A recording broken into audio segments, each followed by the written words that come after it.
এজন্য বিশ্বনবী বলতেন আসাদুহুম ফি আমরিল্লাহি উমর, আমার দ্বীনের ব্যাপারে সবচেয়ে কঠোর ওমর। বিশ্বনবী বলতেন আমার পরে কোনো নবী নাই, কোনো রাসূল নাই, তবে আমার পরে যদি কেউ নবী হতো আমার ওমর নবী হয়ে যেত। লা নবিয়্যা বা'দি ওয়ালা রাসূল, আমার পরে রাসূল নাই, কোনো নবী নাই, তবে লাউ কানা বা'দি নবিয়্যুন লাকানা উমর।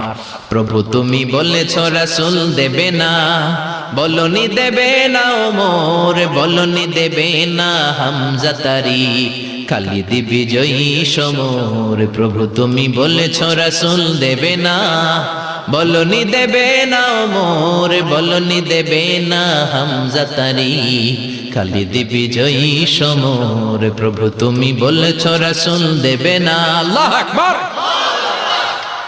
মদিনায় যত মুনাফিক ছিল জমের মতো ভয় পাইতো সাইয়েদনা ওমরকে। শয়তানদের লিডার ইবলিসও ভয় পেত ওমরকে। বিশ্বনবী বলেন ওয়াল্লাযী নাফসি বিয়াদিহি, ওমর ওই সত্তার কসম যেই সত্তার হাতে আমার আত্মা, মা লাকিয়াকা শাইতানু সালিকান ফাজ্জান ইল্লা সালাকা ফাজ্জান গায়রা ফাজ্জিক। ওরে ওমর, শয়তান যদি তোমারে কোনো রাস্তায় দেখে, ইবলিস যদি তোমারে কোনো রাস্তা দিয়ে হাঁটতে দেখে, ইবলিস ওই রাস্তা রেখে দিয়ে অন্য রাস্তা দিয়ে হাঁটে।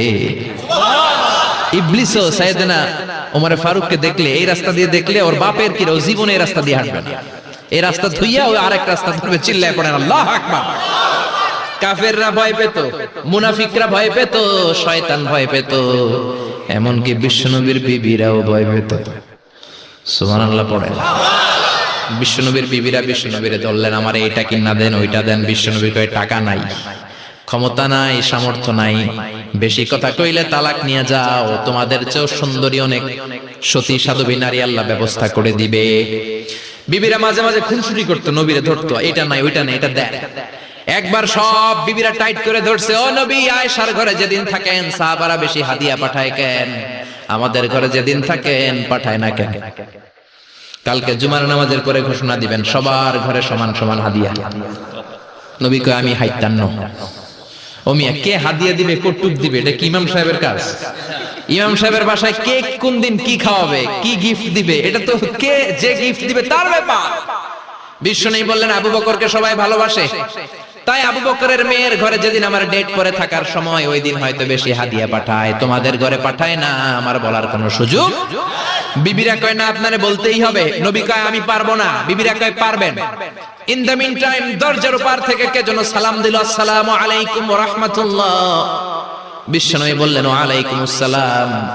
বিশ্বনবী বুঝতে পারলেন সালামটা আমার ওমরের সালাম। বিশ্বনবী সালামের উত্তর দিয়ে বিবিদের দিকে তাকায়, দেখে একটা বিবি ওর সামনে নাই, সব উদাও, ভ্যানিশ হয়ে গেছে। ওই যে ওমর, সুবহানাল্লাহ পড়বেন না? এই জন্য ওমরকে শয়তানও ভয় পেত। আমাদের বাচ্চাদেরকে, আমার মেয়ে একটা মাত্র মেয়ে, খাইতে চায় না, শুধু আমার মেয়ে না, অধিকাংশ বাচ্চাদের এই অবস্থা। ওরা আম্মা দিক দিয়ে খাওয়ায়, আবার দৌড় দেয়, আবার আমি খাওয়াই, আবার কান্নাকাটি করে, বলে গল্প শোনাও, তাইলে খাবো। এখন গল্প শোনাইলেও খায় না। বর্তমান সময়ের ছেলে মেয়েগুলো এরকম, এত জ্বালাতন করে, খেতে চায় না তো বলতে হয় বাঘ আসবে, বাঘ, সিংহ আসবে, সিংহ, সিংহ মামা আসবে, ঘুমাও ঘুমাও, এগুলো আমরা বলি না? বড় দোষী তো আপনারা কি বলেন? বাচ্চা যদি না ঘুমায়, না খাইতে চায়, এগুলোই তো বলে। বাঘ আসবে, বিড়াল আসবে। মদিনাতে ওমরে ফারুক যখন খলিফা, মদিনার কোন বাচ্চারা যদি না খেতে চাইতো, না ঘুমাইতে চাইতো, মদিনার মায়েরা বলতো তাড়াতাড়ি ঘুমাও, ওই যে ওমর আসতেছে, ওমর। আল্লাহু আকবার। কি শাসক ছিলেন সাইয়েদনা ওমর! সবাই সমান, উনার বিধান, উনার রীতি সবার জন্য সমান। মদ খাওয়ার অপরাধে নিজের কলিজার টুকরা ছেলে আবু শাহমাকে 80টা বেত মেরেছে। হাদিসটা দাঈফ, তবে শিক্ষা আছে আমাদের জন্য। 80টা বেত মেরেছে। এক রাতে পাওয়া যায় বেত মেরে ছেলেটাকে আহত করে ফেলেছে, আর এক রাতে পাওয়া যায় পিটাতে পিটাতে ছেলেটাকে দুনিয়া থেকে শেষ করে ফেলেছে। ছেলের মুখে গন্ধ পেয়েছে। আর শরীফতা খামরান, কিরে মদ খাইছস? কয় না বাবা, শরীফ তো নাবিজ, আমি নাবিজ খেয়েছি। নাবিজ খাওয়া যায়। নাবিজ হচ্ছে রাতের বেলা আরবরা দুধের মধ্যে শক্ত খুরমা ছেড়ে দেয়। 1 কেজি দুধের মধ্যে 10টা শক্ত খুরমা ছেড়ে দিলে সকালবেলা দুধের কালারটা সাদা থাকে না, শক্ত খুরমার রস টেনে ওটা লাল হয়ে যায়, খেতে বড় মজা। এটাকে বলে নাবিজ। কিন্তু সকালেই খেতে হবে। ওইটারে যদি 3 দিন জমায় রাখেন, 4 দিন জমায় রাখেন, ওইটাও গাঞ্জা হয়ে যাবে, ওইটাও তারি হয়ে যায়, মদ হয়ে যায়। সাইয়েদনা ওমরের ছেলে এই কাজ করেছেন, একটু তারির স্বাদ নেয়ার জন্য 4 দিন রেখে দিয়েছে। সাইয়েদনা ওমর বললেন, কি খাইছস? কয় মদ খাই নাই। নাবিস খাইছস? এদিকে আয়। ইফতাহ ফামাক, মুখ খোল। হা করার পরে মুখের সামনে নাক নিয়ে গন্ধ দেখে মদের গন্ধ, কলারটা ধরে মসজিদে নববীতে নিয়েছেন। ইন দা মিন টাইম মসজিদে নববীতে জোহরের নামাজ হয়। নিজের ছেলেকে মসজিদে নববীর উস্তুয়ানা বলে, উস্তুয়ানাতু মসজিদুন নববী, মসজিদে নববীর পিলারে বেঁধেছেন। যেহেতু উনি খলিফা, মসজিদে নববীর ইমাম, জোহরের নামাজের ইমামতি করলেন। সালাম ফিরালেন, আসসালামু আলাইকুম ওয়া রাহমাতুল্লাহ, আসসালামু আলাইকুম ওয়া রাহমাতুল্লাহ। সালামের পর বললেন, মাকানাকুম ইনদানা হাদ, সুন্নতের পর বসে যাবেন, আমাদের একটা হদ আছে। আল্লাহর দেয়া যে বিধান, বিচার, এটাকে আরবিতে বলে হাদ, প্লুরাল হচ্ছে হুদুদ। আমাদের হুদুদ আছে, মানে গুরুদণ্ড আছে, বসবেন। হাজার হাজার মানুষ সবাই ওযু করে যখন ঢুকতেছিল, দেখে আবু শামা পিলারে বাঁধা। সবাই তো আশ্চর্য, কি আজীব তামাশা, প্রেসিডেন্টের পোলা বাঁধা। নামাজের পরে বাইরে আসার পরে হাজার হাজার মানুষ তাকিয়ে আছে। কানাঘুষা শুরু হয়ে যায়। সবাই বলে, কি হয়েছে?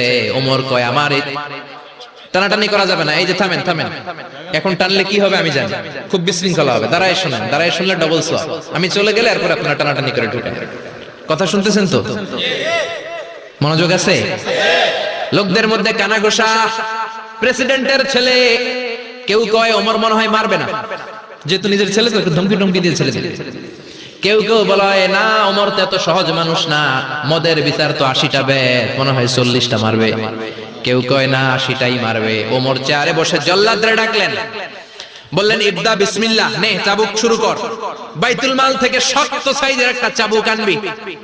জল্লাদ চাবুক এনে দাঁড়ালেন। ওমর বললেন, ইবদা বিসমিল্লাহ, শুরু কর। জল্লাদ মারতে শুরু করেছে। ওয়াহিদ, ইতনাইন, তালাতা, 3টা মারার পরে এক থাপ্পড় মেরে জল্লাদকে 3 হাত দূরে ফেলে দিলেন। ধমক দিয়ে বললেন, তুই চাবুক মারস নাকি চাকরি বাসাস? আসলে জল্লাদ কিন্তু আস্তে মারে নাই, দেহের যত জোর ছিল জোর দিয়ে মেরেছে, কিন্তু ওমরের পছন্দ হয় নাই। ওমর বলে, আইন্দাকা তালাতা আইন্দি ওয়াহিদ, তোর হিসাবে চাবুক মারা হয়েছে 3টা, আমি ওমরের হিসাবে মাইর হয়েছে 1টা। চাবুক আমার হাতে দে, আমি 2 নাম্বার থেকে শুরু করি।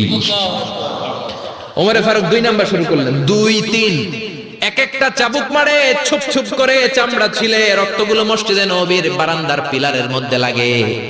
ওমরের যে শক্তিশালী দ্বিতীয় কোন পুরুষ মদিনার জমিনে ছিল নাকি? ওমরের হাতের মাইর।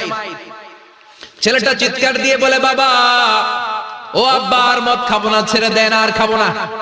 মদ তো আমি খাই নাই, আমি খেয়েছি নাবিস, 3-4 দিন রাখার কারণে একটু মাতলামি হয়েছে আমার। আব্বা, এবারের জন্য ছেড়ে দেন, আর খাবো না। ওমরের কঠোর হৃদয়ে কোনো দয়া মায়া আসে না, মারতে লাগলেন। এবার আবু শাহামার মা, ওমরের বউ, পায়ের মধ্যে ওমরের পায়ে পড়ে ডেকে বলে, ওমর, আমার কলিজার টুকরা ছেলেটারে মারিস না।